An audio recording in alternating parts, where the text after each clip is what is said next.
Ezekiel tells us that the God of Israel moved supernaturally to judge and destroy Israel's enemies with the whole world watching. Ezekiel chapter 38, verses 18 through 20 indicate that on that day when Gog, this Russian dictator, comes against the land of Israel, the Lord God says, "My fury will mount up in my anger. In my zeal and in my blazing wrath, I declare that on that day there will surely be a great earthquake in the land of Israel.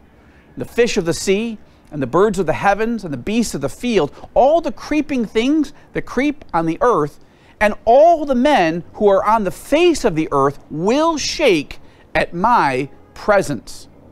Now, the earthquake will be epicentered in Israel, but its shock waves, according to the text, will be felt around the world. And that's just the beginning of the judgment. "I will call for a sword against him," against Gog, this Russian dictator, "on all my mountains," declares the Lord God in Ezekiel chapter 38, verse 21. "Every man's sword will be against his brother." In other words, as I sort of unpack in the book Epicenter, in this ensuing chaos in the aftermath of the earthquake, the enemy forces will begin fighting each other. They'll turn on each other. Then in verse 22, God says this, "With pestilence, with horrific diseases, and with blood, I will enter into judgment with him." That is, against the Russian dictator known as Gog.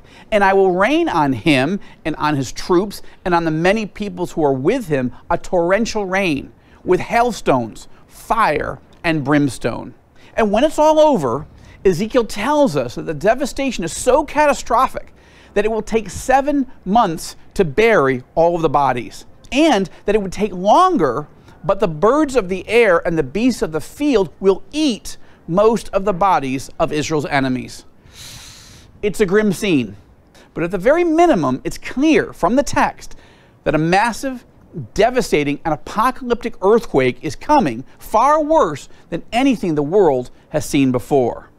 That said, the book of Revelation speaks of an earthquake even worse. The Apostle John writes, "I looked when he," God, "broke the 6th seal, and there was a great earthquake. And the sun became black as sackcloth made of hair, and the whole moon became like blood, and the stars of the sky fell to the earth, as a fig tree casts its unripe figs when shaken by a great wind. The sky was split apart like a scroll when it's rolled up, and every mountain and island were moved out of their places. Then the kings of the earth, and the great men, and the commanders, and the rich, and the strong, and every slave, and every free man hid themselves in caves, and among the rocks of the mountains.